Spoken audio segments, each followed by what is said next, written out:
పెళ్ళైనా పండగైనా వేడుక ఏదైనా పట్టుచీరల ప్రత్యేక వేదిక వారాహి సిల్క్స్.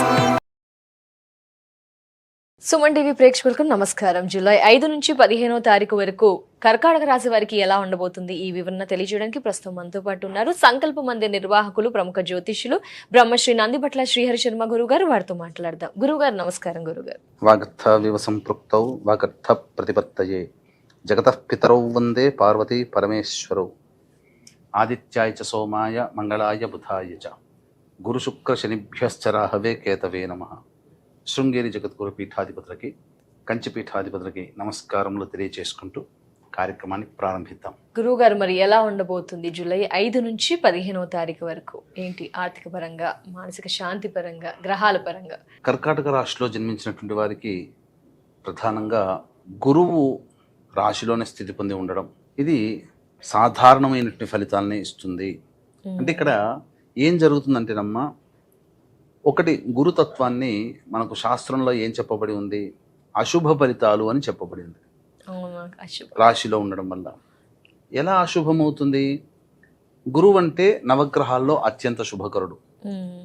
రాశిలోనే సంచారం చేస్తున్నప్పుడు ఏమవుతుందంటే, ఆ రాశిలో జన్మించినటువంటి చాలామంది వాళ్ళకి ఒక ఇంటర్నల్గా ఒక ఫీలింగ్ అనేది ప్రొడ్యూస్ అవుతుంది.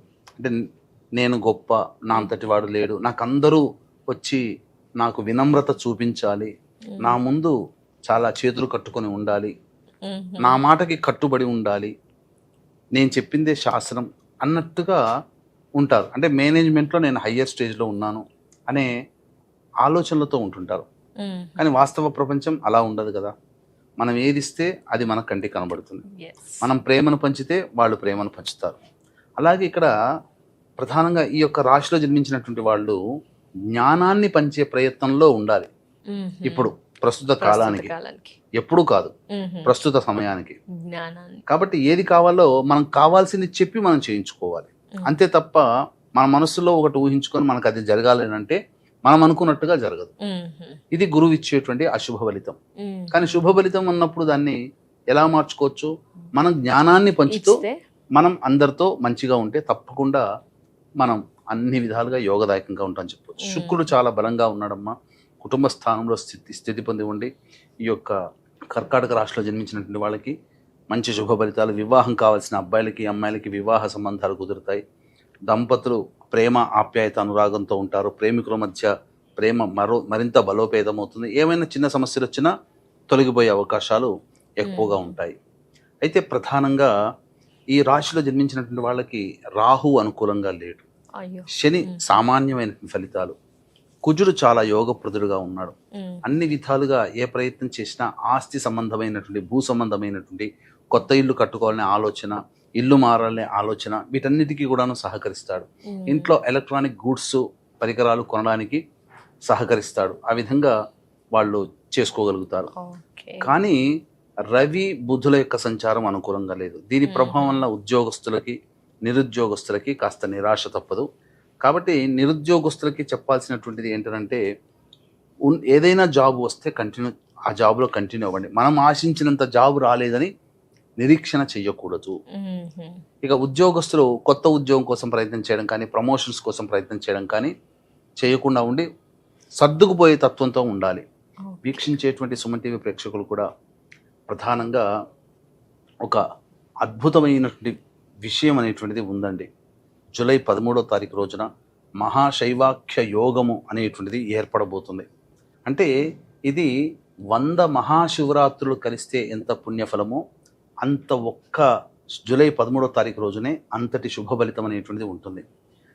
సోమవారము, ఆరుద్ర నక్షత్రము, మాస శివరాత్రి, చతుర్దశి తిథి ఉన్నటువంటి ఈ రోజున మేరుతంత్ర సంగ్రహ ప్రకారము మహాశైవాఖ్య యోగముగా చెప్పబడింది. అంటే అపారమైనటువంటి శివానుగ్రహం ఈరోజు కలగబోతుంది. ఈరోజు మిస్ అయిందా 2053 లేదా 2070లో ఇటువంటి రోజును మనం చూస్తాం.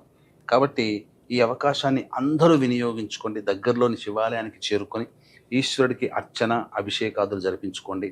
అంతేకాకుండా మరింత దైవ యోగాన్ని పొందాలనుకునే వాళ్ళ కోసం మన పీఠమాధ్వర్యంలో జూలై 13వ తేదీన అరుణాచల క్షేత్రంలో కానీ, శ్రీకాళహస్తి క్షేత్రంలో కానీ మీ జాతకరీత్యా కలుగు విద్య, వివాహ, ఉద్యోగ, దాంపత్య, అనారోగ్య సమస్యల నివారణకి, అలాగే మేష, మిథున, కర్కాటక, సింహ, కన్య, వృశ్చిక, ధనస్సు, కుంభమీన రాశిలో జన్మించిన వారికి శని దోష నివారణ మరియు ఆరోగ్యం కోసం మృత్యుంజయ హోమం, నరదృష్టి, నరబాధ, ప్రయోగ బాధలకి సుదర్శన హోమము, జనాకర్షణ, ధనాకర్షణకి లక్ష్మీ హోమము, అలాగే ఇప్పుడు అకాడమిక్ ఇయర్ స్టార్ట్ అయింది కాబట్టి విద్యార్థుల కోసం సరస్వతి, దక్షిణామూర్తి హోమాలతో పాటు నవగ్రహాల యొక్క అనుగ్రహం అందరికీ లభించాలనే ఉద్దేశంతో నవగ్రహ పాశుపత హోమము, అలాగే కాలసర్పదోష నివారణ పూజలు, హోమాలు జరిపించి కరుంగలి మాల ఇవ్వడం జరుగుతుంది. ఈ అవకాశం జూలై 13 అమృత ఘడియల్లో అనగా 4 గంటలకి ప్రారంభమవుతుంది. ఈ కార్యక్రమంలో నమోదు చేసుకోదలిచిన భక్తులు జూలై 13 మధ్యాహ్నం 3 గంటల లోపల నమోదు చేసుకోవచ్చు. కేవలం 54 మందికి మాత్రమే అవకాశం కాబట్టి వేగిరంగా నమోదు చేసుకునే ప్రయత్నం చేసుకోండి. ఇక గమనించుకుంటేనమ్మా, ఈ యొక్క కర్కాటక రాశిలో జన్మించినటువంటి వారికి రాహువు కూడా అనుకూలంగా లేడు. ఆరోగ్య సమస్యలు ఇబ్బందులు పెడతాయి. అనుకున్నవన్నిట్లో కూడా అపజయం పాలవడం కానీ, అన్ని అవకాశాలు దగ్గర దాకా వచ్చి వెనక్కి వెళ్ళడం కానీ జరుగుతాయి. శని ప్రభావం వల్ల కష్టపడలేకపోతారు. శని సంచారం అనుకూలంగా లేదు కాబట్టి కష్టపడే తత్వం లేనప్పుడు ఏ పనిలో విజయం సాధించలేరు. ఇది గుర్తుపెట్టుకోవాలి. అంతేకాకుండా కింది స్థాయి వాళ్ళు సరిగ్గా సహకరించలేకపోవడం వల్ల కొన్ని సమస్యలు అనేటువంటివి ఎదుర్కోక తప్పదు. ఏతావాత చెప్పొచ్చేది ఏమిటంటే, ఒక కుజగ్రహము, శుక్రగ్రహము తప్ప మిగతా ఏ గ్రహాలు కూడా ఈ కర్కాటక రాశిలో జన్మించినటువంటి వారికి అనుకూలంగా లేవు కాబట్టి సాధారణమైనటువంటి ఫలితాలే పొందుతారు.